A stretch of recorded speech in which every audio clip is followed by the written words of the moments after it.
प्रार्थना करूया.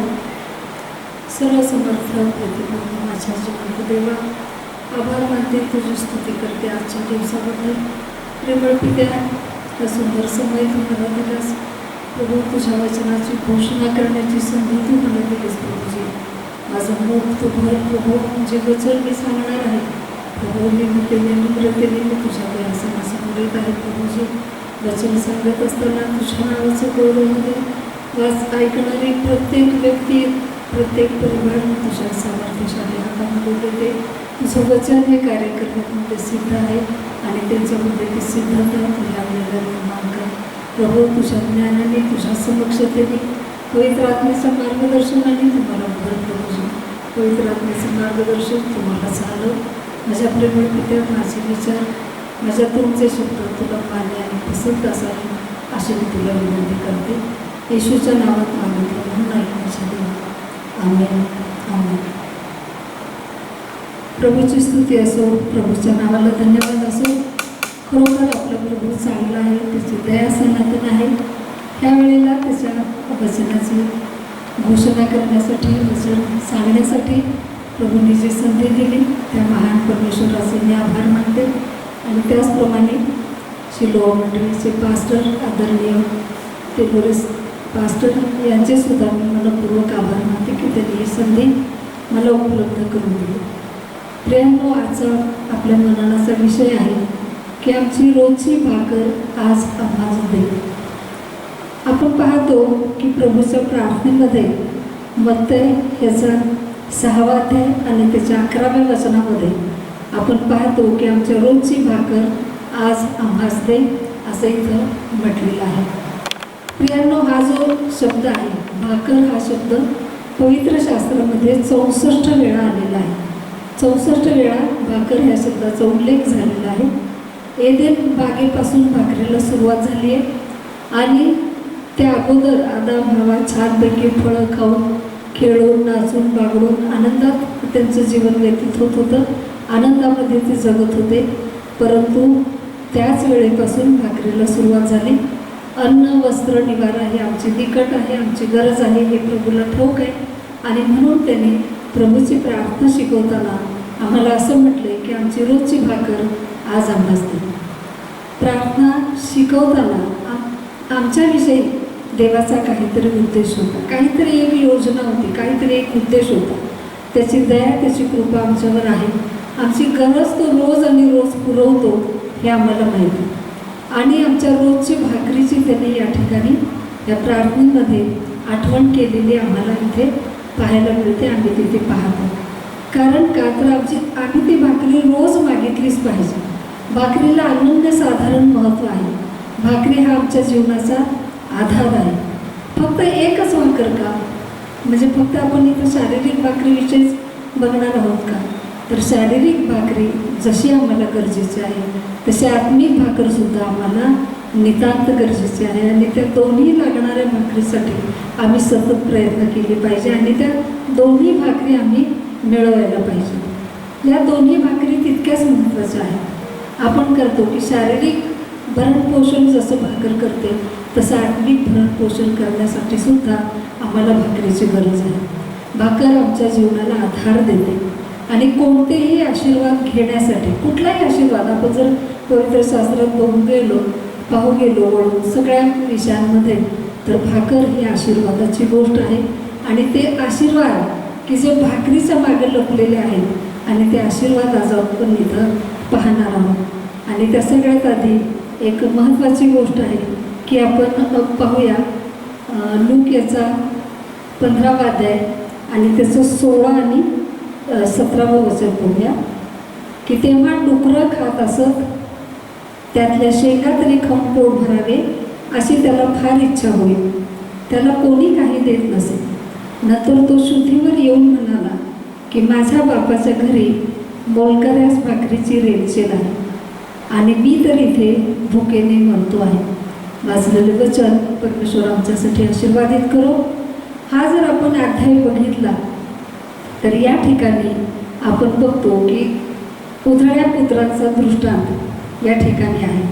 उधळ्या पुत्राला बघून किंवा उधळ्या पुत्राला घेऊन हा एक दाखला आहे. आपण लहानपणापासून हा ऐकत आहोत, बघत आहोत. उधळ्या पुत्राला वडिलांनी काही जा म्हटलेलं नव्हतं आणि तो त्याच्या मनाने, त्याच्या इच्छेने, त्याच्या विचारांनी वडिलांचं घर सोडून तो गेला. कशासाठी गेला? की त्याला आपल्या इच्छेप्रमाणे, आपल्या मर्जीप्रमाणे, मनाला वाटतं तसं त्याला बघायचं होतं. आणि त्याने आपल्या इस्टेटीचा वाटा मागितला. आपण हे सगळं अध्यायात बघितलं. तो धाकटा होता वास्तवात पाहता. थोरल्याचा अधिकार होता वाटा मागण्याचा. त्याच्या आधीच त्यानं वाटा मागितला आणि तो सगळा वाटा घेऊन आणि आपल्या मित्रांच्या सोबत स्वैरपणे वागण्यासाठी त्यांनी बापाचं घर सोडून दिलेलं आपण या ठिकाणी पाहतो. बापाचं घर सोडून दिल्यानंतर अनेक मित्र त्याच्यासोबत होते. अनेकांबरोबर त्यांनी चैनबाजी केली. अनेक लोकांबरोबर तो फिरला. त्याच्या मनाला येईल तसा तो वागला. परंतु असलेला पैसा, जमलेला पैसा त्याला काय फार काळ टिकला नाही, फार काळ पुरला नाही आहे. आणि आपण बघतो की कालांतरानं त्याचा सगळा पैसा संपला. नुसताच पैसा संपला नाही, तर पैशाबरोबर जसा पैसा संपत गेला तसे त्याचे मित्र त्याला दुरावत गेले आणि तो त्या ठिकाणी सगळे मित्र सोडून गेले आणि त्या ठिकाणी तो एकटा पडला. ज्या वेळेस तो बापाचं घर सोडून गेला त्याच ज्या वाटेने तो मित्र गोळा करत गेला होता आणि त्या वाटेवरून अनेक जण त्याच्यासोबत होते. पण ज्या वेळेला त्याच्याकडचा पैसा संपला त्यावेळेला त्याचे सगळे मित्र सोडून गेले. त्याची युक्ती, शक्ती, त्याच्या कुठल्याच गोष्टीचा उपयोग झाला नाही. शेवटी त्याला खायला भाकरीसुद्धा मिळेना आणि मग त्याने काय केलं की डुकरं चारायचं एक त्याला काम मिळालं आणि त्या कामामध्ये डुकरं खात असलेल्या शेंगा ते तरी खाऊन मी माझं पोट भरावं असा त्याने विचार केला. आणि मग त्या डुकरं खात असलेल्या शेंगा या वचनामध्ये आपण पाहिलं की त्या शेंगा खाऊन तरी पोट भरावं अशी त्याला फार इच्छा व्हायची. पण नंतर तो शुद्धीवर येऊन त्याला विचार आला, नंतर तो शुद्धीवर आला आणि तो असं म्हणत आहे की माझ्या बापाच्या घरी भाकरीची मोलकरासुद्धा रेलचेल आहे आणि मी इकडं भाकरी विना तडफडतोय, भाकरी विना मी उपाशी आहे. प्रियांनो, ह्या ठिकाणी आपण बघतो की शुद्धीवर तो आला.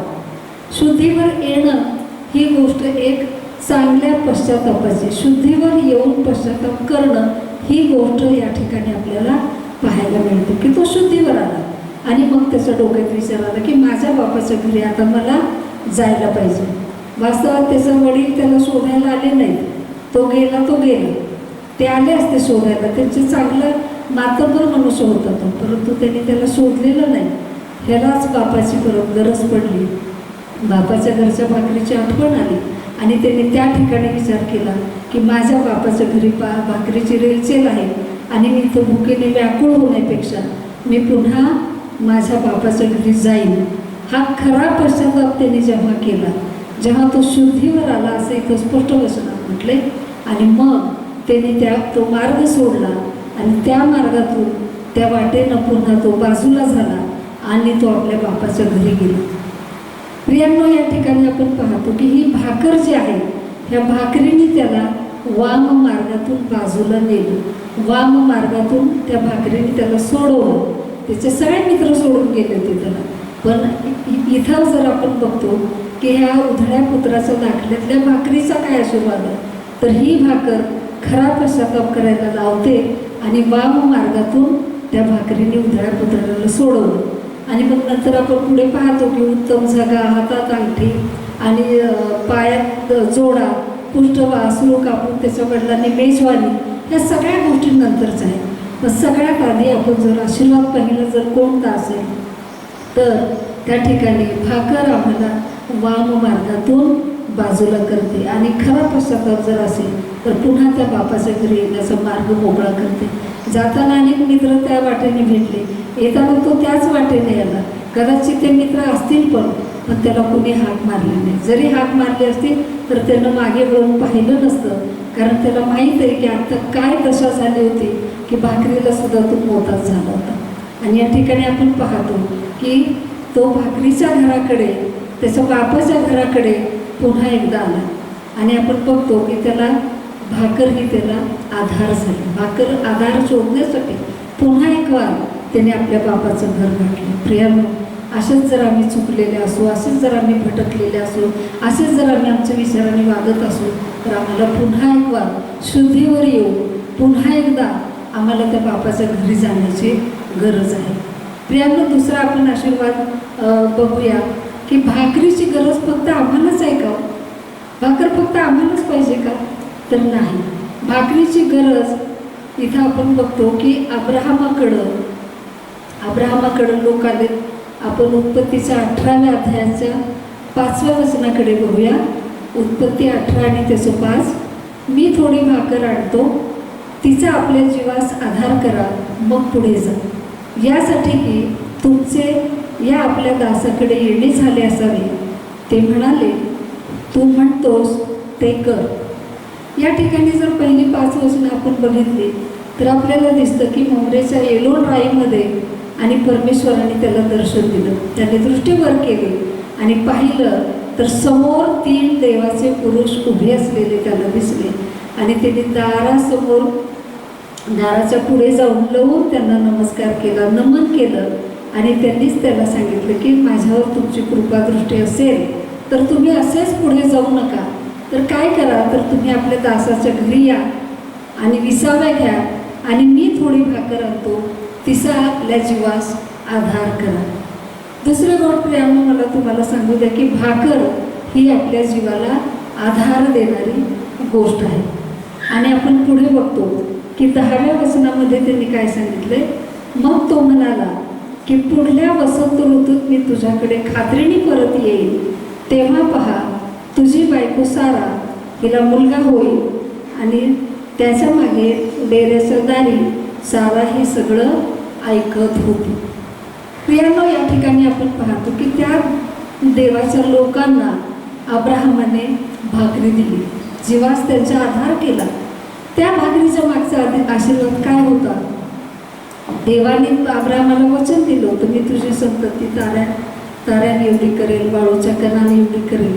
आणि ते वचनाची इथं पूर्तता झाली. तर इथं भाकरी खाऊन पाणी पिऊन त्या देवाच्या दासाने त्याला काय सांगितलं की तुझी पत्नी सारा, हिला खात्रीने जेव्हा मी वसंत ऋतू पुन्हा येईल त्यावेळेला हिला मुलगा होईल.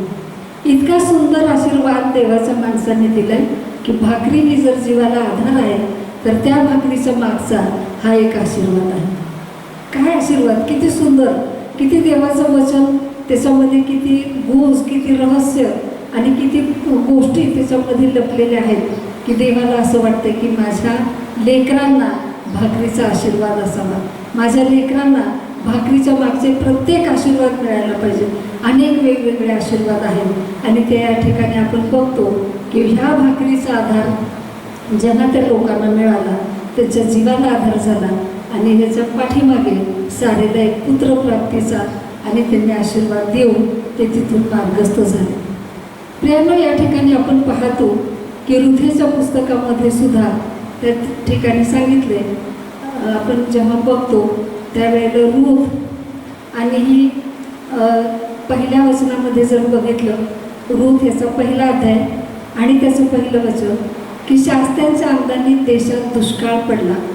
त्या समयी बेथलहेम यहुदा येथील एक पुरुष आपली स्त्री व 2 पुत्र घेऊन मोआब देशात राहायला काही दिवस गेले. आणि मग त्या पुरुषाचं नाव वगैरे सगळं आहे, आपल्याला हा संपूर्ण दाखला माहीत आहे. त्यानं मला तुम्हाला हे सांगू द्या की त्या देशामध्ये दुष्काळ पडला. बेथलहेम म्हणजे भाकरीचं घर. बेथलहेम या शब्दाचा अर्थ आहे की भाकरीचं घर. आणि ही रुथेने काय केलं, नामीने काय केलं या ठिकाणी की तिचा पुरुष म्हणजे तिचे पती आणि नामी हे सगळेजण त्यांच्या 2 मुलांना वगैरे सुनांना घेऊन त्यांनी तो भाकरीचा देश सोडला. कारण का, तर त्या देशामध्ये दुष्काळ पडला होता. प्रियांनो, आपल्याही जीवनामध्ये कधी कधी असे दुष्काळ सदृश परिस्थिती निर्माण होते. ती कशी काय की आपल्या परिस्थिती, आपल्या कुटुंबामध्ये, आपल्या परिवारामध्ये, कधी आपल्या नोकरीच्या ठिकाणी, कधी आपल्या आजूबाजूच्या नातलगांमध्ये किंवा कुठेही अनेक दुष्काळ सदृश परिस्थिती निर्माण होते. कधी आजार होतो, कधी कर्ज होतं, कधी मनासारख्या गोष्टी घडत नाही, कधी आम्ही निराश होतो, कधी आम्ही हताश होतो. असे दुष्काळी प्रसंग आमच्या जीवनात निश्चित येतात. परंतु आम्ही भाकरीचं घर सोडून जातो का, हे ह्या वेळेला आम्ही आमचं निरीक्षण, आमच्या मनात विचार करायला पाहिजे की ही जरी परिस्थिती आमच्यावर आहे, आमच्यावर आलेली आहे, तरीसुद्धा भाकरीचं घर सोडून जाणं ही तितकीशी चांगली गोष्ट नाही.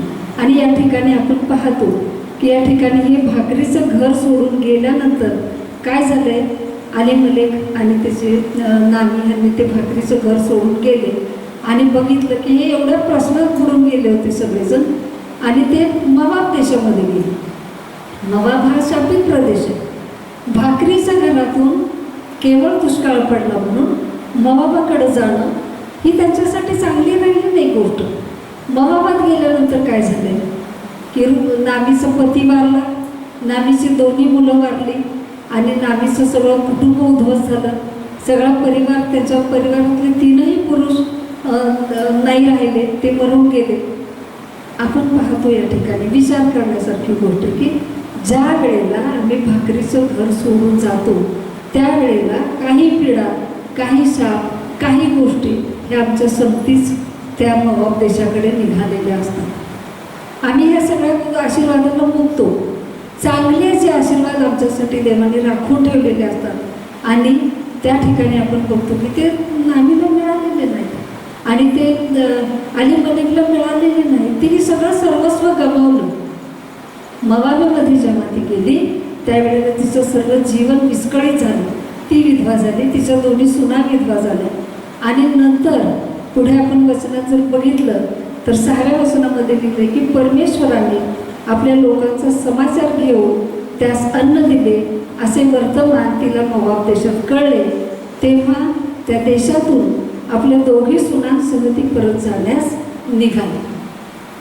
आता इकडं पण आपण उधळा पुत्रासारखं बघतो की त्याला तो शुद्धीवर आला. तसेच नामीसुद्धा शुद्धीवर आल्यासारखं आहे आणि तिला वर्तमान कळलं, तिला बातमी कळली की अरेच्या ज्या देशातून आपण, ज्या बेथलेहमातून आपण आलो, ज्या भाकरीचं घर आपण सोडलं, तिथून आपण काढता पाय घेतला आणि जेव्हा आपण इथं आलो त्यावेळेला आमचं काही राहिलेलं नाही, आमचं सगळं निघून गेलं, आम्ही आता उद्ध्वस्त झालो, आम्ही रिकामी झालो होतो.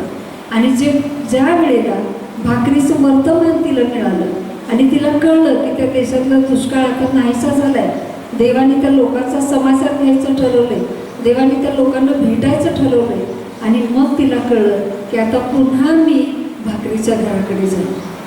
पुन्हा तिने ठरवलं की मी पुन्हा भाकरीच्या घराकडे जाईन आणि त्यावेळेला ती पुन्हा आपले पती आणि दोन्ही मुलं जरी ते गेले होते, ते मेले होते, मरण पावले होते, तरी ती सुनांना घेऊन त्या ठिकाणी आली. त्यातही अर्पा तिला सोडून निघून गेली आणि रूथ तिच्याबरोबर आलेली आपण पाहतो. रूथीच्या 2ऱ्या अध्यायाच्या 14व्या वचनामध्ये जर आपण बघितलं तर या ठिकाणी म्हटले की भोजनाच्या वेळी बोआज तिला म्हणाला, इकडे ये, भाकर खा, ह्या कडीत आपली भाकर बुडव. ह्या ठिकाणी सुद्धा भाकरीचा उल्लेख केला आहे की भाकरीचा आधार बोआजाने रूथीला दिला की त्यांच्याकडं काही नव्हतं आता, पण भाकरीचा तरी आधार हवाच होता. कारण पुन्हा एकदा जे त्यांचं गेलेलं सगळं आहे, ज्या गेलेल्या गोष्टी आहेत त्या नव्याने इतर गोष्टींमुळे, इतर आशीर्वादांमुळे त्या जर परत मिळवायच्या तर तिला भाकरीचा आधार इथं हवा होता आणि तो आधार तिला बोआजाने दिला. बोआज हा येशू ख्रिस्ताचं दर्शक आहे. बोआजाने तिला मोलकरणीचा दर्जा दिला नाही तर तिला मालकिनीचा दर्जा दिला आणि तिच्याबरोबर लग्न केलं. आणि पुढे जर आपण मत्तेय 1च्या मत्तेच्या पहिल्या अध्यायामध्ये येशूच्या वंशावळीमध्ये जर बघितलं तर हे सगळा येशूचा जन्म झाल्याचं जे आपण पाहतो, ही वंशावळ जर आपण पाहतो तर ही बोआजापासून असलेली आपल्याला दिसून येते.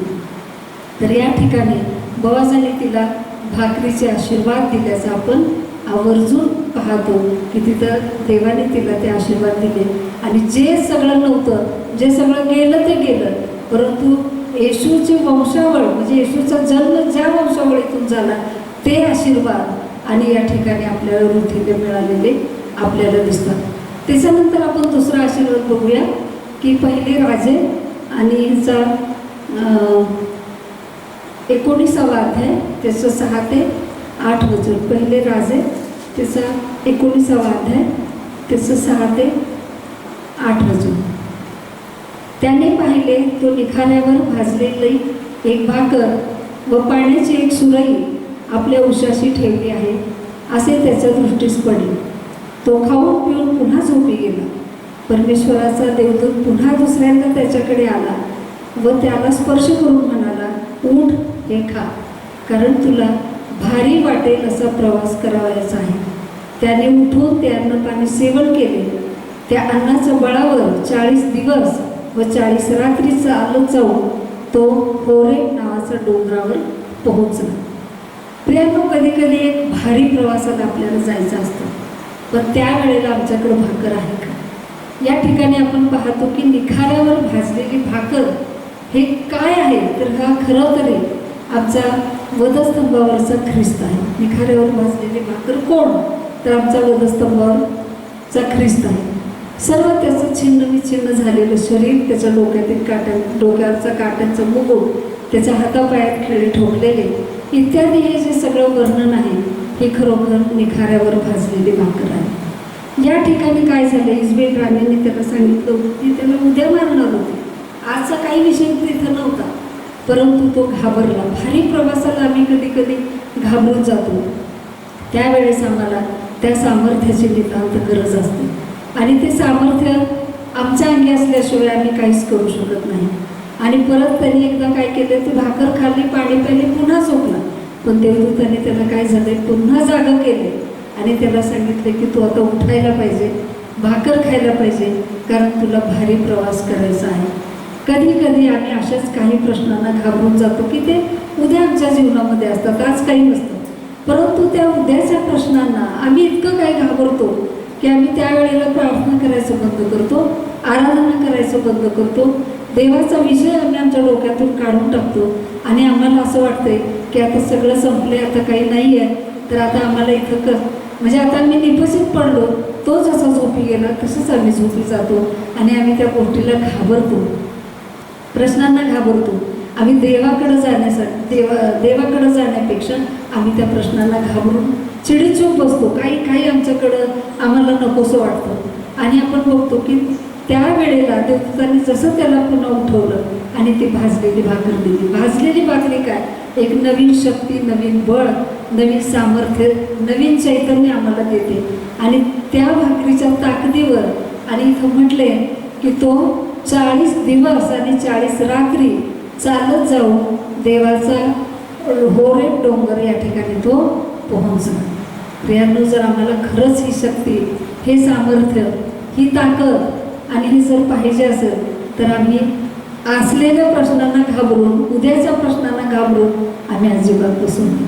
ही ताकद जर आम्हाला पाहिजे तर आम्हाला ही भाकरी खाल्लीच पाहिजे, कारण आम्हाला ताकद येण्यासाठी ह्या भाकरीशिवाय दुसरा कुठलाही पर्याय नाही.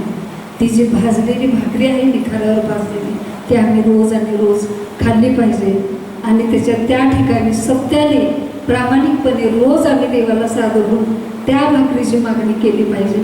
आणि आम्हाला ताकदीनं 40 रात्री 40 दिवस जसा तो होरेब डोंगर चढला, तसे ह्या जीवनातले डोंगर चढण्यासाठी आम्हाला ती भाकरी खाणं नितांत गरजेचं आहे. त्याच्यानंतर आपण त्याच्यानंतरच्या भाकरीचं पाहतो की योहान याचा 6वा अध्याय आणि त्याचं योहानेचा 6वा अध्याय आणि त्याचं आपण आधी 9वं वचन वाचूया. येथे एक लहान मुलगा आहे, त्याच्याजवळ जवळच्या 5 भाकरी व 2 मासळ्या आहेत, परंतु त्या इतक्यांना कशा पुरणार. या ठिकाणचा पण एक भाकरीचा चमत्कार आहे, एक मोठा आशीर्वाद दडलेला आहे. आणि आपल्याला हाही वृत्तांत सगळा माहिती की 5000 लोकांना जीव घालणं येशूचं. 5000 पुरुष होते, बाकीच्या स्त्रिया होते, मुलं होते, अनेक म्हणजे 5000च्या कितीतरी जास्त हजार लोक तिथं उपस्थित होते. परंतु येशूला लक्षात आलं की हा सगळा जमाव माझ्या मागे येत आहे, येशूच्या मागे गर्दी आहे, ते चमत्कार पाहण्यासाठी लोक तिथं जमलेले आहेत. आणि ते होत असताना कुणाला जेवणाची आठवण नाही, कशाची आठवण नाही, पण येशूला आठवण आली की अरे या लोकांनी काही खाल्लेलं नाही आहे, इतका वेळ हे माझ्या मागे येत आहेत, चालत आहेत, चमत्कार बघतायत, प्रश्न सुटतायत. आणि मग त्यांची भुकेची वेळ जाणून येशूने शिष्यांना विचारलं की ह्यांना काय खायला देणार आहोत आपण, काय आपल्याकडे. आणि आपण प्रियांनो त्या ठिकाणी बघतो की शिष्याने त्यांना सांगितले की आपण 200 रुपयाच्या जरी भाकरी आणल्या तरी ह्या कुणालाही त्या पुरणार नाही. आणि मग त्या ठिकाणी बघत होते सगळे किंवा कुणाकडे काय आहे का, कसं आणायचं, काय आणायचं, ही सगळी व्यवस्था कशी करायची. पण त्या ठिकाणी आपण पाहतो की एक छोटा मुलगा 10-12 वर्षाचा की त्याच्या आईनं त्याच्यासाठी एक डबा करून दिला होता, एक टिफिन दिली होती त्याच्यासोबत. आणि तिने सांगितलं असेल की बाळा रस्त्यात जेव्हा भूक लागेल तेव्हा तू हे खा. त्याही मुलाला इतका वेळ भूक लागली नाही, कदाचित त्याने भूक लागली असती तर ते खाल्लंही असतं. तोही येशूच्या सोबत त्या गर्दीमध्ये चाललेला होता आणि तोही त्या गुंग झाला होता की त्यालाही कशाची लेकराला आठवण आली नाही. आणि जेव्हा समजलं शिष्याला की ह्याच्याकडे 5 भाकरी आणि 2 मासे आहेत आणि त्यावेळेला ते त्या मुलाकडे गेले, त्यांनी तो डबा मागितला. आणि मला तुम्हाला सांगू द्या, तो लहान मुलगा होता, कदाचित त्याने दिलाही नसता नाही का, की नाही नाही माझ्या आईने हे माझ्यासाठी दिलं. परंतु त्यांनी ते त्याच्याजवळ असलेलं दिलं आणि दिल्यानंतर ते येशूकडे घेऊन आले. आणि मग आपण पाहतो की येशूने ते आशीर्वाद मागून त्या भाकरी मोडल्या आणि त्या सगळ्या लोकांना वाढायला दिल्या. प्रियांनो, या ठिकाणी आपण बघितलं 5000 पेक्षा जास्त लोक त्या 5 भाकरी आणि 2 मासळी खाऊन तृप्त झाले, आशीर्वादित झाले. या ठिकाणी 2 गोष्टी आहेत की जे आमच्याकडं आहे. पहिली गोष्ट अशी की जे आमच्याकडं आहे त्या मुलाकडं तेवढंच होतं, 2 मासे 5 भाकरी. जे आमच्याकडं आहे ते आम्ही येशूच्या हातात दिल्यानंतरच ते बहुगुणित होतं. बहुगुणिताचे आशीर्वाद, बरकतीचे आशीर्वाद मिळायला आणि ही गोष्ट कारणीभूत आहे. त्या लेकरांनी कसलाही विचार केला नाही, त्याला काही वाटलं नाही की आता हे कसं द्यावं वगैरे. आणि दुसरी गोष्ट की देवाचे सानिध्य असेल तरच चमत्कार होता. तो देवाच्या सानिध्यात होता, चमत्कार त्यालाही बघायचा होता. त्याला बघायला मिळालं ते की जे आहे ते द्यायला आम्ही शिकलं पाहिजे आणि देवाचे चमत्कार आम्हाला बघायला मिळाले पाहिजे. ते जे वातावरण होतं, तो जो माहोल होता, त्याच्यामध्ये देवाची समक्षता, देवाचं सानिध्य आणि बहुगुणित आशीर्वादाला हे कारणीभूत ठरतात. मला तुम्हाला सांगू द्या की जर बहुगुणिताचे आशीर्वाद हवे असतील तर देवाचं सानिध्य आणि त्याची समक्षता हे आमच्यासाठी अतिशय गरजेचे आहे. आणि 12 टोपल्यांचे आशीर्वाद काय असतात हे त्या 5 भाकरी आणि 2 माशातून आपल्याला दिसून येतं. 12 टोपल्या उरणं त्या मोजायला सांगितलं येशूने की 12 टोपल्या या ठिकाणी उरलेल्या आहेत आणि त्या तुम्ही आता हे बाजूला करून मोजा. तेव्हा 12 टोपल्याचे बरकतीचे आशीर्वाद या भाकरी मागे आहेत, हे आपल्याला या ठिकाणी बघायला मिळालं. त्याच्यानंतर आपण बघूया की त्याच्यानंतर काय आशीर्वाद आहे. तर पहिले राजे याचा 17वा अध्याय आणि त्याचं 11 ते 17 ह्या पहिले राजेमध्ये या सगळ्या अध्यायामध्ये जर 8 वचनापासून जर आपण 17व्या वचनापर्यंत बघितलं तर इकडे एक सारखं तेथील विधवा आहे आणि फक्त 11वं वचन बघितलं तर ती पाणी आणावयास जात असता त्याने तिला आणखी हाक मारून सांगितले की आपल्या हाती एक भाकरीचा तुकडा घेऊन ये. आणि तिने त्याला काय सांगितलं की तुमचा देव परमेश्वर याच्या जीविताची शपथ, माझ्याजवळ भाकर मुळीच नाही, मडक्यात मूठभर पीठ आणि कुपीत थोडेसे तेल एवढं मात्र आहे. मी 2 काटक्या जमा करीत आहे. मी घरी जाऊन माझ्यासाठी व माझ्या मुलासाठी ते तयार करेन आणि आम्ही ते खाऊ आणि मग मरू. प्रियांनो, या ठिकाणी जर आपण बघितलं तर या ठिकाणी ही सारफत येथील विधवा आहे. हिला काही माहीत नाही की माझ्याकडं देव कुणाला पाठवणार आहे का, माझ्या गावात तर असा दुष्काळ पडला आहे, कुठे बाहेर काही मिळत नाही आहे. आणि मग या ठिकाणी देवाचा दास, देवाचा दूत या ठिकाणी आला आणि त्या देवाला त्या विधवेचीच नाही तर तिच्याबरोबर तिच्या गावाची, तिच्या देशात राहते त्या देशाची काळजी होती. आणि इथं आपण बघतो की तिच्याकडं त्यांनी काय सांगितलं त्याला स्पष्टपणे की हे खाऊन आम्ही मरू. कधी कधी असंच असतं, आम्हाला काही प्रश्न आला की आम्ही म्हणजे आता काय, आता आमचं सगळं संपलंय, आम्ही आता याच्यानंतर जगूच शकणार नाही कसं पण, आणि मरण हा एकच पर्याय आमच्यासमोर आहे असं आम्हाला कधी कधी दिसतं. पण माझ्या प्रियांनो, मला तुम्हाला एक सांगू द्या की जेव्हा आमचं सगळं संपतं, जेव्हा आता मरणासन्न स्थिती आमची होते, आता मरण्याशिवाय किंवा ह्या जगातनं जाण्याशिवाय किंवा काय मरण्यासारखीच परिस्थिती आहे, काहीच करू शकत नाही. त्यावेळेला जेव्हा आमचं संपतं तेव्हा परमेश्वर त्याच्या गोष्टींना सुरुवात करतो. जिथं सगळं संपतं तिथं परमेश्वर तिथून त्याची सुरुवात होते. आणि तीच गोष्ट या ठिकाणी झाली. आपण पाहतो की त्या ठिकाणी सगळ्या वृत्तांत आपल्याला माहीत आहे. आणि त्या विधवेची तिची काळजी, तिच्या देशाची काळजी देवाला केली आणि तिने इतरांना साक्षी व्हावं, इतरांना तिने साक्ष द्यावी की माझा देव जिवंत आहे आणि माझ्या देशाने काय केले. अनेकांना जीवन देण्याचं काम ही भाकरी करते. तिने ती भाकरी आणली आणि आपण इथं बघतो की काय झालंय पुढे, की त्या सगळ्या इस्रायलाचा देव परमेश्वर म्हणतो की पर्जन्यवृष्टी करेल त्या दिवसापर्यंत.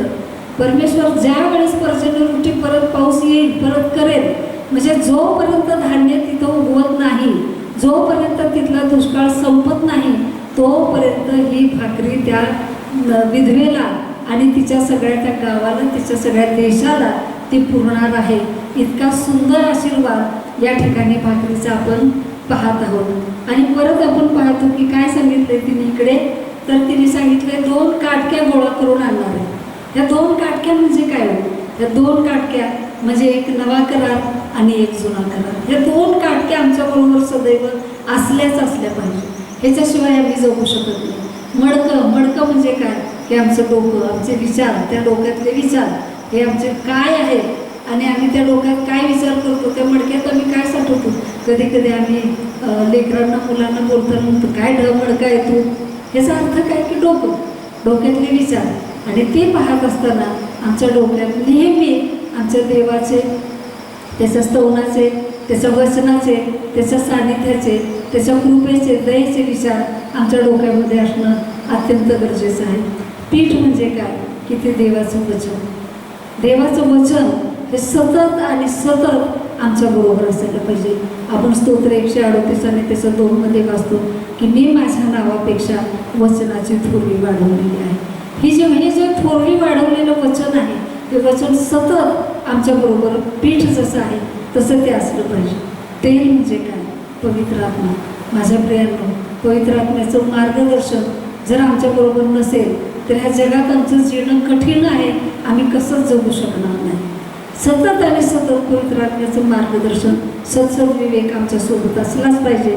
त्याशिवाय आम्ही जगू शकत नाही. आणि जर ह्या 4 गोष्टी आमच्याकडे असतील तर सगळ्या प्रश्नांचा किती जरी दुष्काळ आमच्याकडे आमच्या देशामध्ये असेल तर तो आमच्या जीवनातून निघून जाईल.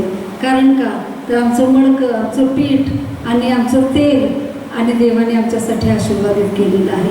आणि दुष्काळात आमचाच नाही तर आमच्याबरोबर आमच्या देशातल्या सुद्धा लोकांचा प्राण वाचवा अशी तजवीज देवाने आमच्यासाठी करून ठेवली.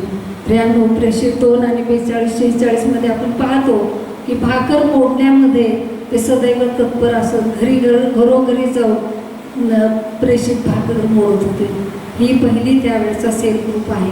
त्यावेळेपासून लोक एकत्र येतात, देवाच्या वचनाची भाकर मोडतात. आणि सगळ्यात आपण शेवटी पाहतो की योहान आणि त्याचं 6वा अध्याय आणि त्याचं 51 जर वचन पाहिलं तर त्या ठिकाणी लिहिले योहान 6:51, स्वर्गातून उतरलेली जिवंत भाकर मीच आहे.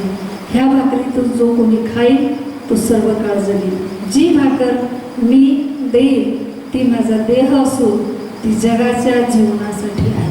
त्यामुळे खूप या वचनामध्ये सार आहे. एक लवकर संपण्यासारखं वचन नाही. पण मला तुम्हाला सांगू द्या की स्वर्गातून उतरलेली भाकर आमचं येशू ख्रिस्त आहे. आणि ती खाणं म्हणजे काय, तर आम्ही जो मेज प्रभूचा घेतो, आम्ही जो प्रभूभोजन घेतो आणि त्या प्रभूभोजनातून खाणं ही स्वर्गातून उतरलेली भाकर आहे. काय आहे या वचनामध्ये, की जीवनासाठी, आमच्या जगाच्या जीवनासाठी ते आम्हाला म्हणजे आवश्यक आहे. त्या भाकरीची ताकद आम्हाला जगण्याचा मार्ग दाखवते आणि ते चैतन्य देते, ती नवजीवन देते. हे सगळं मिळण्यासाठी आम्ही त्या भाकरीतूनच नुसतं खावं नाही, त्या प्याल्यातून प्यावं असं नाही, त्याच्यामध्ये सहभागी होण्यासाठी. आणि जे कोणी त्याच्यापासून वंचित आहे, जे लोक या प्रभूभोजनापासून, मेजापासून दूर आहे, अशा प्रत्येकापर्यंत जाऊन आम्ही ती भाकर सांगण्याचा आणि त्या प्यायल्यापर्यंत, त्या भाकरीपर्यंत आणण्याचा आम्हाला प्रयत्न केला पाहिजे. प्रियांनो, सुवार्तेचं काम आम्ही करण्यासाठी भाकरीने बलवान झालो तरच आम्ही ते काम करू शकणार आहोत. आणि आम्ही हे नक्कीच करू शकू की ज्या वेळेला येशू म्हटलेली भाकर आमच्याकडे आहे. प्रियांनो, भाकरीचे अनेक आशीर्वाद या वचनात लपलेले आहेत की जे आमच्या रोजच्या जीवनासाठी आम्हाला गरजेचे आहे. आणि मला तुम्हाला सांगू दे की ही भाकर रोज आमच्यासाठी असण्यासाठी आणि म्हणून प्रभूने शिकवलेल्या प्रार्थनेमध्ये म्हटले की आमची रोजची भाकर आज आम्हास दे, आमची रोजची भाकर आज आम्हास दे. प्रभू करो आणि आमची रोजची भाकर आज आम्हाला मिळण्यासाठी आम्ही प्रभूसमोर सादर होऊया. आपण प्रार्थना करूया. जिवंत देवा, आभार मानतो प्रभू, भाकरीचे आशीर्वाद तू आम्हाला शिकवलेस माझ्या देवा. किती विशेष करून तू आमची काळजी घेणारा देव आहेस प्रभू. आत्मिक भाकर, जैविक भाकर, हो परमेश्वरा, ह्या दोन्ही भाकरी देऊन परमेश्वरा आज तो आम्हाला संतुष्ट केले. माझ्या प्रेमळ पित्या, मी तुला ह्यावेळेस विनंती करत आहे प्रभू, जे कोणी हे वचन ऐकेल प्रभू, जे अशा प्रत्येकाच्या घरामध्ये त्याच्या कुटुंबामध्ये ह्या भाकरीची रेलचेल असू दे माझ्या देवा. भाकरीच्या मागे असणारे आशीर्वाद ह्या वेळेला प्रभू, ह्या क्षणापासून प्रत्येकाच्या परिवारात तू मोकळे कर अशी मी तुला आग्रहाची विनंती करते माझ्या देवा. भाकरी मागे लपलेले आशीर्वाद काय आहेत प्रभू? बरकतीचे आशीर्वाद आहेत प्रभूजी, वाममार्गातून सुटण्याचे आशीर्वाद आहे. विधवेचा तू कैवारी आहेस माझ्या देवा, तिच्यासाठी तू सगळ्या तिच्या देशावर परमेश्वर आशीर्वाद पाठवलास माझ्या प्रभू.